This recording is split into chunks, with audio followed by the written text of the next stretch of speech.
दिनै जोङो बे रुनिकाटा बिडिअ अफिसनि जिथु बिल्डिंआवहाय रुनिकाटा ओनसोलनि भिसिडिसि चेयारमेन मेम्बारफोर आरो माखासे सेल्फ हेल्प ग्रुपनि मेम्बारफोर बिसोरजोंहाय मोनसे मिटिं लादों पिएनआरडि आरो पिएचसि अफिसियेल्सफोरनि प्रेजेन्सआव जोंनि दिनैनि रायलायनायनि मुल उद्देश्यआनो जाहैबाय जोंना जल जीवन मिशननि जे खामानिफोर बे ओनसोलावहाय बेफोरनि सोमोन्दै जों रायजो राजाजों माखासे खोथा सावरायदों आरो बिसोरखौ माखासे जल जीवन माखासे स्किम माखासे खोथा जों बिथांमोननो खोन्थादों जाहाथे रायजो राजाफ्राबो बेफोरखौहाय जाहाथे नोजोर होनो हायो प्लास स्वच्छ भारत मिशन 2 सेकेन्ड बिनि सायाव जोंहा खामानि जागासिनो दङ दा बे खामानिफोरावहाय भिसिडिसि लेभेलावहाय बा सेल्फ हेल्प ग्रुप बा पन्चायत भिसिडिसि लेभेलनि माखासे अफिसियेल्सफ्रा सोरहा मा दायित्व दं मा मावनांगौ बेफोर खोथाखौ जों बिथांमोनजोंहाय सावरायदों आरो जों माबोरै प्रग्रेसखौ खालामनो हागोन उइदिन स्पेसिफिक टाइम बे खोथाखौनो जों रायजो राजाजों सावरायदों आरो रायजो राजानो खोन्थानानै होनाय जादों आरो बेसिकेलि बे मोननै साबजेक्टनि सायाव जों सावरायदों आरो अन्य आदार इस्युसफोरबो जों सावरायदों माखासे बेफोरनि हेल्थ फेसिलिटिसनि सायावबो बा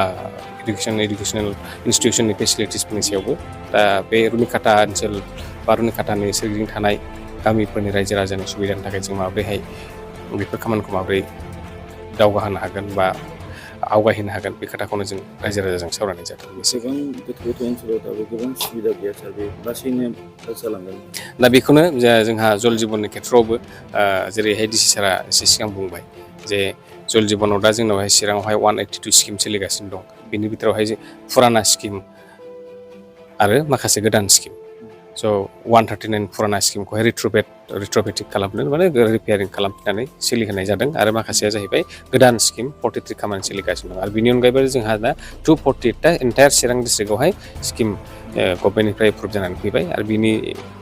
फाइनेल वार्क अर्डारनि प्रसेसा जोंना बिटिसिनिफ्राय जागासिनो दङ स' गतिके बेबो साननैनि बिथोरावनो जागोन आरो 248टा जेब्ला स्किमा जेब्ला फिल्डआव जागोन होमबा जों आसा खालामदों एकदमबारे हाथिसार रुनिकाटानि सिंथारनि गामि हाथिसार ओनसोलनिफ्राय आराम्भ खालामनानै गासिबो गामिया कभार जागोन आरो हयथ' मोननैल' थाबलांनो हागौ आदारवाइज मथा मथि 248 स्किम जेब्ला फैगोन होमबा गासिबो गामियानो कभार जाजोबनांगौ आरो दा जे जायगायावहाय बेफोर फेसिलिटिया गैया होनदों बेफोर फेसिलिटिखौबो दा जल जीवन केन्द्रआवहाय कभार खालामनो हानाय अबस्थायाव फैगोन आरो मैं কৈ দিম जो ক'ব লাগে আজি আমি ইয়াতে জল জীवन মিশন আৰু rural development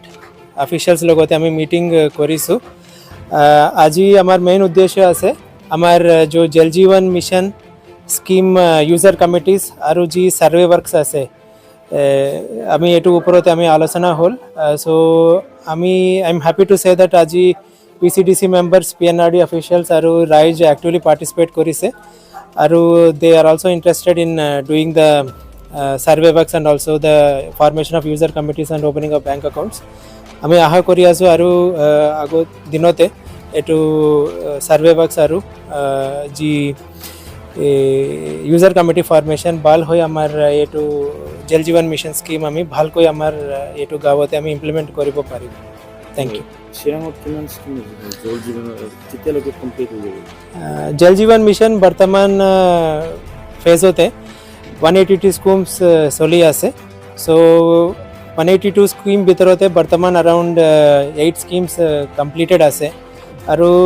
around 70 to 80 schemes more or less 75% ওপৰতে প্ৰগ্ৰেছ আছে সো এটো আমি আশা কৰি আছো বাই দিস মান্থ এন্ড নাই তো বাই মার্চ 15 এটো হেক হ'ব আৰু আমাৰ গাঁওবিলাকতে এটো ৰাইজকো পানী পাব আৰু কিছুমান স্কিম আছে अराउंड 30 to 40 এটো প্ৰগ্ৰেছ অলপ 50% আছে আৰু अराउंड 10 to 20 স্কিমস আছে এনেকৈ 25% ভিতৰতে এটো প্ৰগ্ৰেছ আছে আমি ফলো আপ কৰি আছো মিটিং বিলাক বি কৰি আছো কিছুমান প্ৰবলেমছ আছে আমি ৰিসেন্টলি ৰিজলভ কৰিছো আগতে কিছুমান কমপ্লেইন্টছ আছিল ওয়ার্ক অর্ডারস পোৱা নাই এনেকৈ আমি তো অলপ মিটিংস কৰি ফাইনাল ওয়ার্ক অর্ডার বিলাক বি আমি সকল কন্ট্রাক্টৰকো আমি দিছো তো আমি আশা কৰি আছো অলপ নেক্সট 1-2 মান্থছতে এটো অলপ ভাল হ'ব আৰু ইমপ্লিমেন্টেশন অলপ ঠিক হ'ব আৰু বহুত স্কিম আছে স্যার মানে পাবিয়ে গম নাপায় আৰু নতুন schemes recently the state level state level committee recently around 248 schemes approve করিছে recently আমি administrative approval দিছো we have sent it to BTC government for issuing the final work orders so shortly এটো আমি already principal secretary BTC sir লগত আমি কথা পাতিছো shortly work orders হবো এটো গাঁৱত বি এটো নতুন schemes 248 locations হতে এটো বি আৰম্ভ হ'ব